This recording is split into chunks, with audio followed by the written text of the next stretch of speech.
Welcome to the Gong Show of government. Hey there, fellow Americans. Ever feel like the US government is just one big confusing mess? You're not alone. It's like trying to understand the rules of cricket while riding a unicycle on a tightrope over Niagara Falls, blindfolded. But fear not, dear citizens. We're here to break down this bureaucratic behemoth into bite-sized, easily digestible pieces. Think of it as Schoolhouse Rock meets Veep, with a dash of Monty Python thrown in for good measure. We'll be your witty, irreverent guides through the labyrinthine corridors of power, explaining everything from the three branches of government to the Electoral College. By the end of this journey, you'll be laughing your way to a better understanding of how this whole shebang actually works, or at least how it's supposed to work. So buckle up, grab some popcorn, and get ready for a crash course in American democracy. Just try not to spill your drink when we get to the part about gerrymandering. First up, we've got the legislative branch, also known as Congress, the branch responsible for making all those laws that govern our lives. Think of it as the world's most dysfunctional family, except instead of arguing over the Thanksgiving turkey, they're arguing over healthcare, taxes, and whether or not pineapple belongs on pizza. Congress is split into two houses, the Senate and the House of Representatives. The Senate is like the exclusive club with only 100 members, 2 from each state. They get to wear fancy robes, confirm presidential appointments, and generally feel superior to everyone else. The House of Representatives, on the other hand, is like the mosh pit at a rock concert. With 435 members representing districts across the country, it's a chaotic free-for-all, where bills go to die and political ambitions are both made and broken. Together, these two houses are responsible for drafting, debating, and passing laws. It's a long, arduous process, kind of like watching paint dry, if the paint was constantly being thrown at a wall by a bunch of monkeys on typewriters. But hey, at least they occasionally get something done. And when they do, it's a cause for celebration, or at least a reason to take a long nap after all that excitement. Next up, we've got the executive branch, led by the one and only, the President of the United States. This is the person who holds one of the most powerful positions in the world, and with that power comes a multitude of responsibilities. This is the branch that puts the action in government action, making sure that the laws passed by Congress are implemented and enforced, or at least that's what they want you to think. Sometimes the reality is a bit more complicated and less glamorous. The president is like the CEO of America Inc., responsible for overseeing the day-to-day operations of the government. They have to make tough decisions and manage a vast array of issues.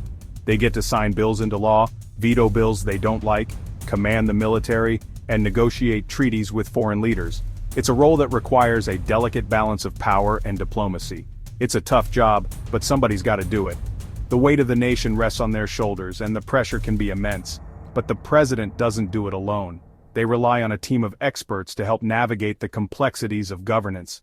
They've got a whole team of advisors, cabinet members, and bureaucrats to help them out. These individuals bring their own expertise and perspectives to the table. Think of it as the West Wing, but with more meetings and less witty banter.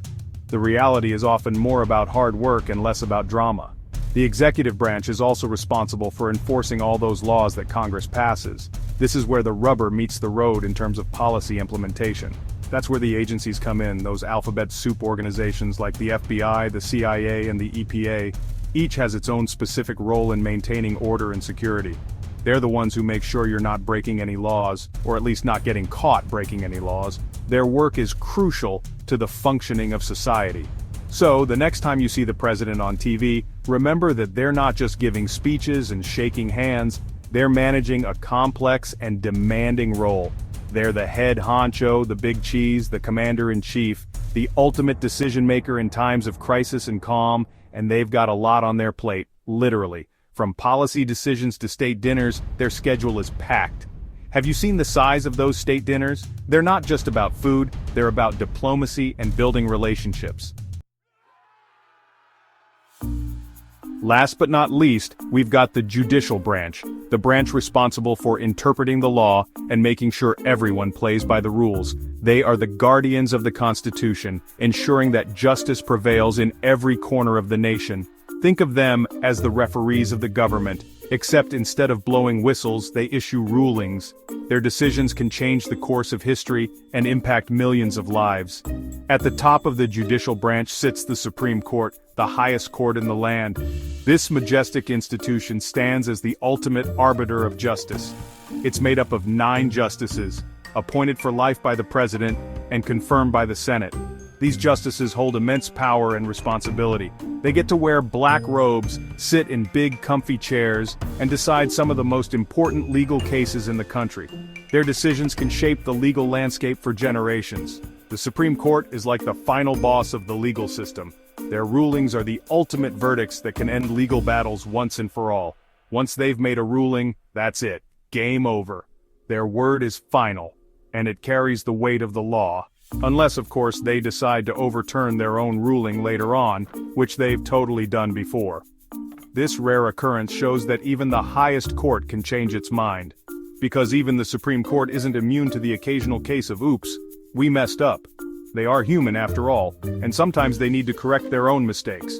But the Supreme Court doesn't handle every single legal case that comes up. They only take on cases of significant constitutional importance. That would be insane. That's where the lower courts come in, the district courts and the courts of appeals.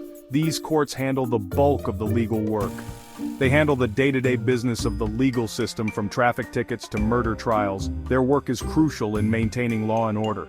So the next time you find yourself in a legal bind, just remember that the judicial branch is there to ensure justice is served. They are the backbone of our legal system, or at least to provide some much-needed entertainment in the form of high-stakes legal drama. Because let's face it, who doesn't love a good courtroom showdown?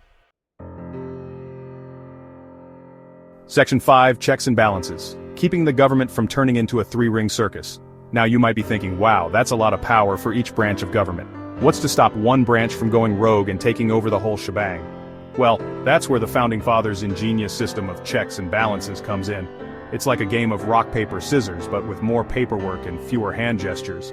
The legislative branch can pass laws, but the president can veto them. The president can nominate judges, but the Senate has to confirm them.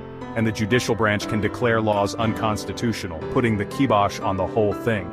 It's a beautiful, frustrating, often infuriating system that's designed to prevent any one branch from becoming too powerful. Think of it as a three-legged stool. If one leg is too long or too short, the whole thing falls apart. Of course, like any good system, it's not perfect. Sometimes the checks and balances get a little too balanced, resulting in gridlock and inaction. But hey, at least it's better than the alternative, right? Section 6, Elections, the Hunger Games of American Politics. Now let's talk about everyone's favorite topic, elections. That's right, the time when American democracy bursts forth in all its messy, chaotic glory. It's like a cross between a reality TV show, a sporting event, and a traveling circus. Every 4 years, we hold a presidential election, where we pit the two major political parties against each other in a battle for the ages. The candidates crisscross the country giving speeches, kissing babies, and generally trying to convince us that they're not as bad as the other guy. But it's not just the president we vote for. We also elect members of Congress, governors, senators, and a whole host of other local officials. It's enough to make your head spin. But hey, at least it gives us something to complain about at the water cooler. Of course, no discussion of elections would be complete without mentioning the Electoral College, that quirky little system that ensures the candidate who wins the popular vote doesn't necessarily win the presidency. It's like finding out you aced the test, but you're still failing the class. But hey, that's American democracy for you. It's messy, it's complicated, and it doesn't always make sense. But it's ours, and we wouldn't have it any other way. Section 7. Political parties, two sides of the same coin. That's been flipped a few too many times. In the United States, we have a two-party system, which means that two major political parties dominate the political landscape, the Democrats and the Republicans. Think of it like a Coke versus Pepsi situation, except instead of arguing about which sugary beverage is better, they're arguing about the role of government, social issues, and the best way to run the country. The Democrats are generally seen as the more liberal party, while the Republicans are considered more conservative. But within each party, there's a wide range of views, which can sometimes lead to infighting and disagreement. It's like trying to herd cats. If the cats were constantly arguing about tax policy and healthcare reform. Political parties play a major role in shaping the political landscape, from recruiting and supporting candidates to developing policy platforms. They're like the coaches of the political teams, trying to lead their players to victory on election day. But regardless of which party you side with, one thing's for sure. American politics wouldn't be the same without the constant back and forth, the passionate debates, and the occasional political scandal. It's enough to make you want to pull your hair out, but hey, at least it's never boring. Section 8. So, you want to be president? Spoiler alert, it's not all signing bills and eating ice cream. So, you think you have what it takes to be the leader of the free world? Well, hold on to your hats, folks, because the road to the White House is not for the faint of heart. First, you've got to win your party's nomination, which means enduring months of grueling campaigning, endless fundraising dinners, and awkward interviews on morning talk shows. And that's before you even get to the general election. Once you've secured the nomination, it's time to face off against your opponent in a series of debates, where you'll be grilled on your policies, your record, and your ability to pronounce nuclear correctly. And if you're lucky enough to win the election, congratulations, you've just won the right to age about 20 years and 4. Being president is a 24/7 job, and there's no such thing as a vacation when you're the most powerful person in the world.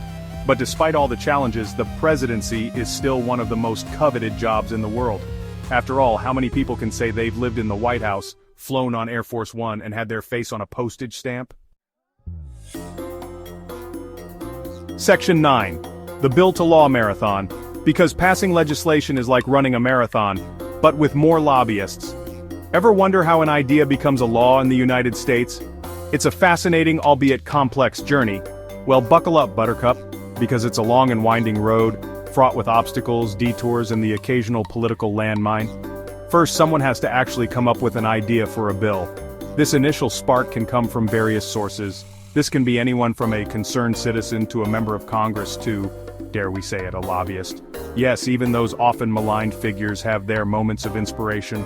Yes, those shadowy figures lurking in the halls of power do occasionally have good ideas. Once the idea is solidified, the drafting process begins. Once a bill is drafted, it's introduced in either the House or the Senate, where it begins its legislative journey, where it's assigned to a committee for review. The committee holds hearings, gathers evidence, and debates the bill's merits, gathers evidence, and generally tries to figure out if the bill is worth pursuing. This stage is crucial as it determines the bill's fate.